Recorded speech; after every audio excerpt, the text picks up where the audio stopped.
These are the sheepdogs of the marine world. Without harbor tugboats, megaships could never get into port. And we'd run out of oil, food, and pretty much everything else in a matter of days. As the size of ships have increased, so have the demands put on tugs.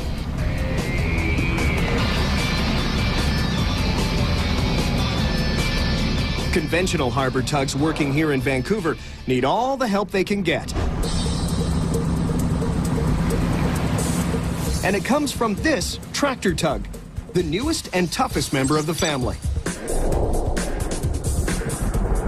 A sumo wrestler and dancer all in one that can push and turn a Leviathan 1,000 times its size. Let's see how it works.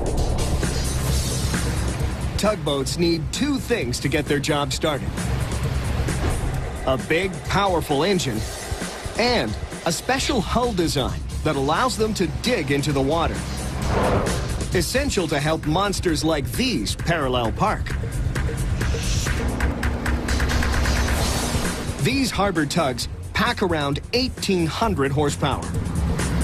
This tractor tug is driven by two 3,000 horsepower diesel engines. Precision-tuned with computer-monitored fuel injection and turbochargers, each one of these engines could power a full-size locomotive. All the horsepower in the world means nothing if you can't somehow get a grip and create leverage. The secret to winning that battle is in the hull. Tugs are kind of like icebergs. A big part of them live underwater. They ride low under the enormous weight of their engines, and as they power up, they sink even further. That's because they're built with something called a heavy displacement hull. Instead of riding on top of the water, it sinks into the trough of its own wake. More contact with the water means more friction and more pushing power. But to guide ships in and out of narrow harbor entrances, modern tugs need a lot more than power and grip,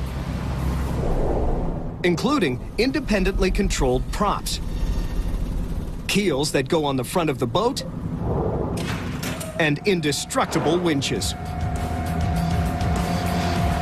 Even with all that friction and horsepower, these machines often work in teams.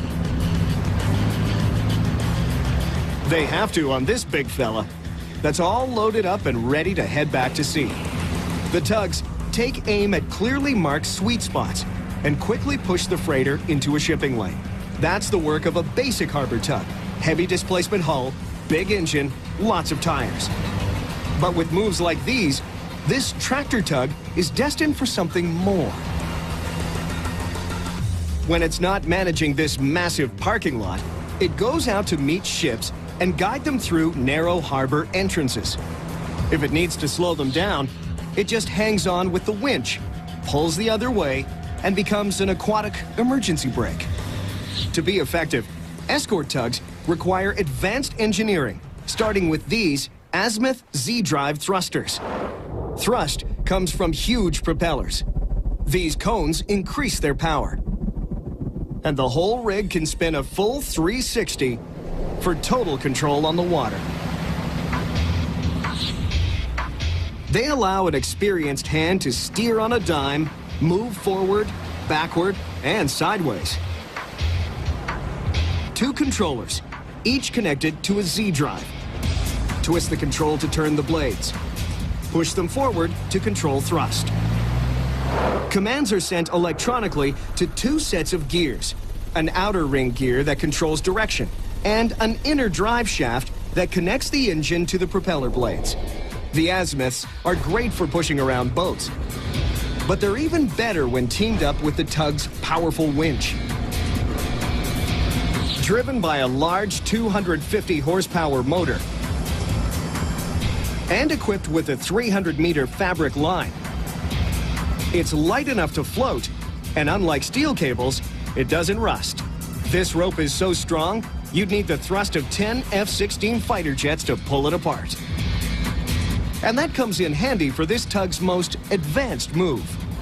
It starts by hooking up to the back of a ship, then moves out to one side, and finally with the help of its powerful drives and front keels, digs in and rotates the ship like a giant rudder, turning vessels 10 times faster than it ever could with a simple push. Tugboats may look small when sitting next to mega ships, but they're all muscle and fancy footwork, helping take goods out and bringing them in. A big gear in our economic engine.